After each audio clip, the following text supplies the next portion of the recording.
He was the one that created the Slytherin values ambition, cunning, and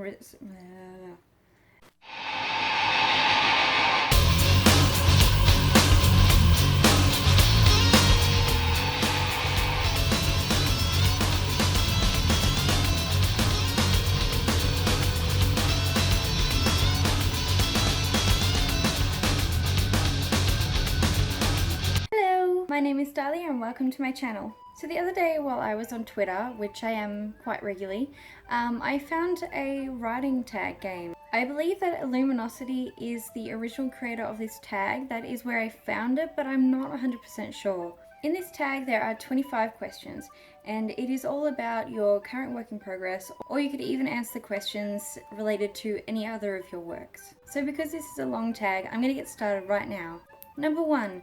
Describe your plot in one sentence. Because I find this really hard to do, I've actually written something down, so I'm just going to read it off a piece of paper. Alia has grown up believing the humans are good and the species they created pose a very real and serious threat.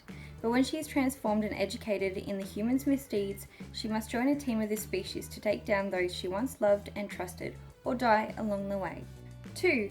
Pick one sight, smell, sound, feel, and taste to describe the aesthetics of your novel. So, sight is moss-covered woodlands, smell is rust, the sound is a battle cry, the feel of the novel is power, and a taste to describe the novel is Turkish delight. Number 3. Which 3+ songs would make up a playlist for your novel? I actually do have a novel playlist, so I'm just gonna read a few songs that are actually off that one. City of Angels by The Distillers, Don't Mess With Me by Brody Dalle, Smile by Lily Allen, 4. Bitter Pill by Devil Driver, 5. Journeyman by Iron Maiden, 6 is Chemicals by Scars on Broadway, and 7 is Something in the Way by Nirvana. Number 4. What is the time period and location in which this novel takes place? So the novel takes place in a futuristic version of our Earth, in the year 2153 AD, and the novel is mostly set in a place called the Mildayan Woods in Tempula. The name Tempula, which is the name of the country, is actually subject to change. I'm not sure if I'm 100% happy with it, but for now I'm just keeping it like that to keep it all consistent. Number 5. Is this a standalone or part of a series? It is going to be part of a trilogy with perhaps another spin-off novel. 6. Are there any former titles that you have discarded? I'm still not settled on a title. I find titling things really difficult, but I did have one called The Liberation Prophecy, but I'm still not quite sure about that one. Number 7. How many times does the word blank appear in the novel? At the time of answering this tag, I hadn't written any words of the novel, and currently I'm working on chapter 9, so it's not entirely relevant, but I still decided I would put it in here because it is part of the tag, and for anyone else who wants to do the tag, you can do the full tag with these questions in it. Number 8. What's the first line that comes up when you search blank? So again, for this one, it is not entirely relevant for me.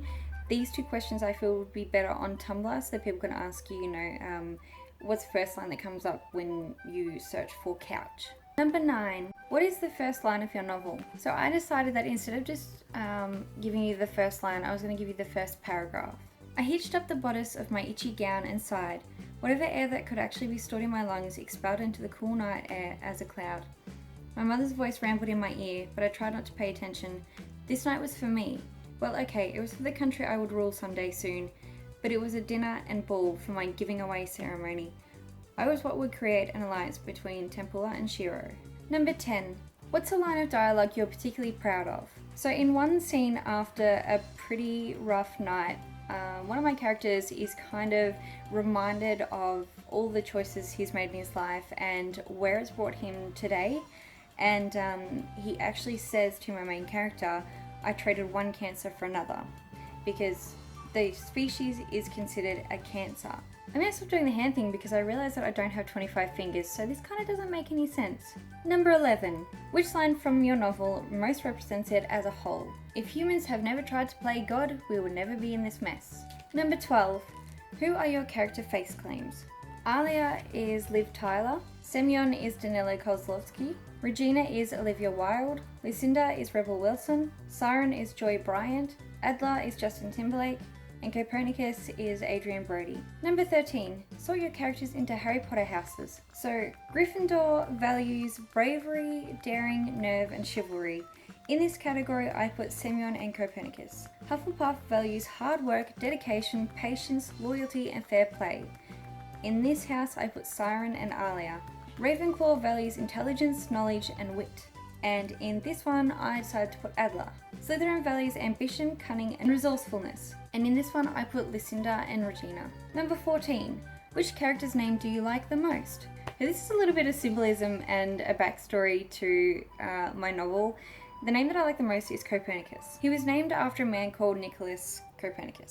He was a Polish mathematician and astronomer in the early modern period. He was the one who developed the heliocentric theory or model, which is that the Earth and everything revolves around the sun, because he disagreed with Plato and Aristotle's version of it, which was a geocentric model, which meant that everything revolved around the Earth. So really it's kind of just because he rebelled against a pretty huge phenomenon at the time.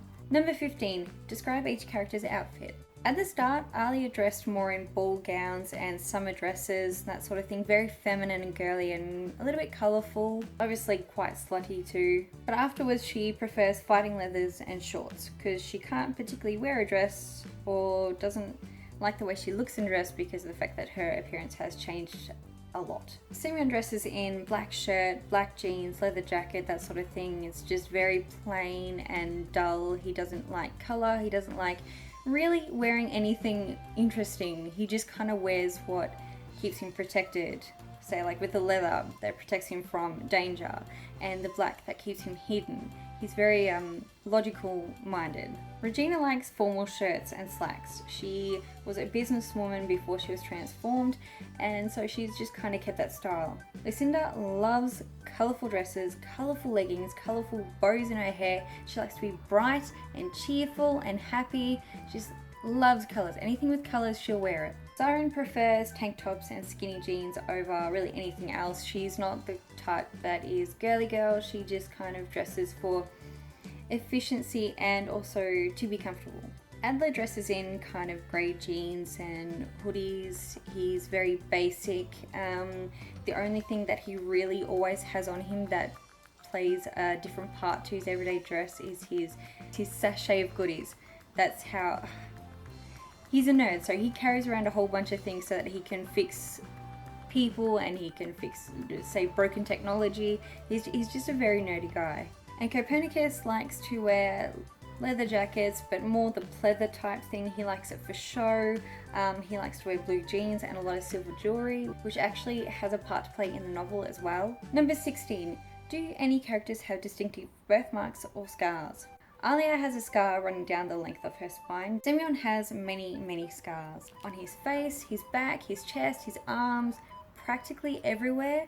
And then he also has a brand on his wrist, just there, which shows which species he belongs to. Regina has scars on her stomach and one actually in the bridge of her nose. Lucinda has scars on her wrists and her inner elbows mostly. She also has freckles and a mole on her underneath her right eye, just kind of about there where most people get dermals. Siren has light scarring on her head and a few, like a sprinkling of freckles just across her face and her shoulders. Adler has scars on his head, so one can actually be seen running down onto his forehead through his hairline. He also has a notch in the cartilage of his left ear, which drives him absolutely nuts. Copernicus has scars on his upper chest and his upper back, mostly due to his cancer, but also partly due to the transformation and the experiments that went on in his body. Other than that, he has a chipped front tooth.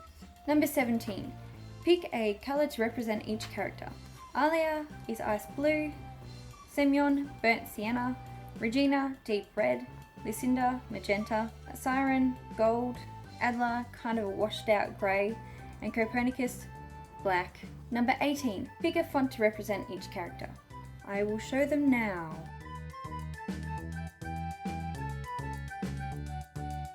Number 19. Which character most fits a character trope? And which trope is it?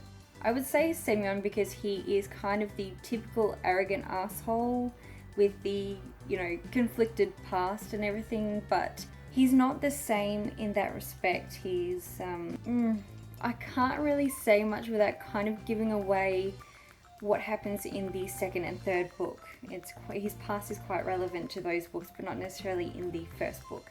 So he's not the annoying bad boy type that every girl falls for or anything like that. He's just the way he is. He's moody and frustrating and rude, but that's just him. Number 20. Which character is the best writer and which is the worst? So the best fiction writer is Siren. She's very creative. And the best non-fiction writer is Adler, because he's nerdy and likes textbooks. The worst fiction writer is Semyon, and the worst non-fiction writer is Semyon. He kind of just doesn't like writing, or reading, or really anything to do with the whole English language. Number 21. Which character is the best liar and which is the worst? The best liar is Copernicus. He's good at it. He's from the higher classes. And the worst liar is Regina. It's all over her face. You can see it when she's lying to you. Question number 22. Which character swears the most and which character swears the least? So the one that swears the most is definitely Semyon, because he's just like that. And the one that swears the least is Siren. She basically doesn't say anything. I mean, you know, she won't even say crap. Number 23. Which character has the best handwriting and which has the worst? Is Alia.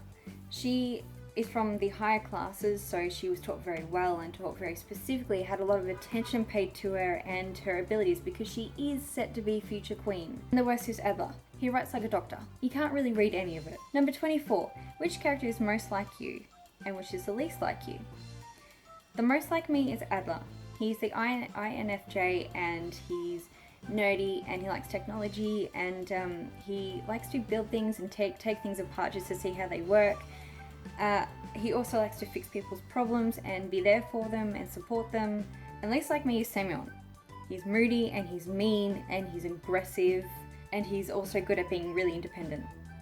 I'm not. Number 25. Which character would you most like to be?